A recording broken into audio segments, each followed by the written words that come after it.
Toshiba 2518a photocopy মেশিনে আমি এটা কপি করব, যে কপিটা আপনারা আমার সামনে ইতিমধ্যে দেখতে পাচ্ছেন এবং মেশিনটা রেডি নিয়ে আমি আছি।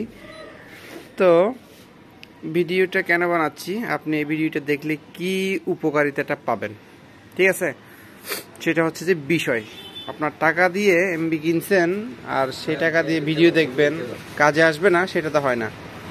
তো এখানে দেখতে পাচ্ছেন এই যে পেপারটা, এটা কিন্তু A4 সাইজও না, লিগেল সাইজও না, A3 সাইজও না, এটা আনকমন পেপার। এটা মাঝে মধ্যে আমাদের হাতে পড়ে থাকে, এটা হচ্ছে একটা প্রশ্ন।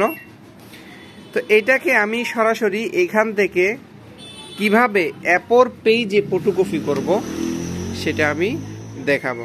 তো যারা জানেন না বিষয়টা, তারা চট করে দেখে ফেলুন এবং শিখে ফেলুন। তো আমি এখানে এটাকে সিলেক্ট করব। দেখেন স্ক্যানারে যখন আমরা কাজটা এভাবে আসবে, তখন এখানে আমরা A4 পেজ সিলেক্ট করব। জুমের জায়গায় এখানে B4, ঠিক আছে, B4 সিলেক্ট করব। এখানে কত 82%, এটা অটোমেটিক চলে আসবে B4 পেজ, ঠিক আছে। কপিতে A4 এ আসবে, এটা অরিজিনাল সাইজ হচ্ছে B4 আর কপি হবে A4, বাস এনাফ। এরপরে কালি টালি আপনার বাড়াতে হলে বাড়াবেন, কমাতে হলে কমাবেন, ব্যাকগ্রাউন্ড ইরেজ করতে করলে করবেন, ঠিক আছে। এভাবে করে বাস। এবার আপনার কত কপি লাগবে সেটা এখানে লিখে দিবেন। 15 কপি করব আমি। দেন এখানে এটা ডুপ্লেক্স আছে, ডুপ্লেক্সটা সিলেক্ট করে দিব ওভারপিট করার জন্য। এরপর আমরা দেখেন এখানে সীমানা আছে B4 এর, এই দেখেন B4, ঠিক আছে। এই B4 এ বসানোর পরে আমরা আপনার এটাকে কপি করে ফেলবো, ঠিক আছে। দেখেন,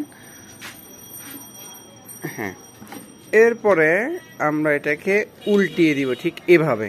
অনেক সময় এদিক এদিক করে উল্টাতে হয়, জাস্ট এখানে এইভাবে উল্টাতে হবে।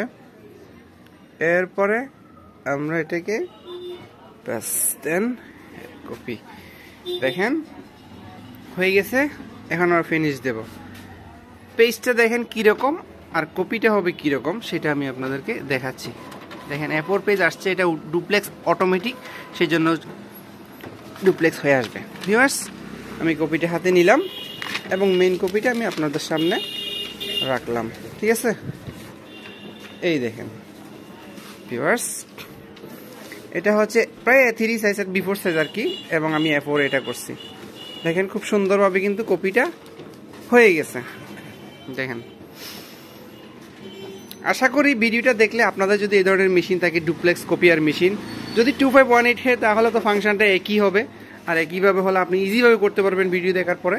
আর যদি ভিন্ন মেশিন হয় তাহলে হয়তো বা সিস্টেমটা বা ফাংশনটা ভিন্ন হতে পারে, তারপরেও একটা আইডিয়া হবে কাজের, ঠিক আছে, একটা কাজের আইডিয়া হবে।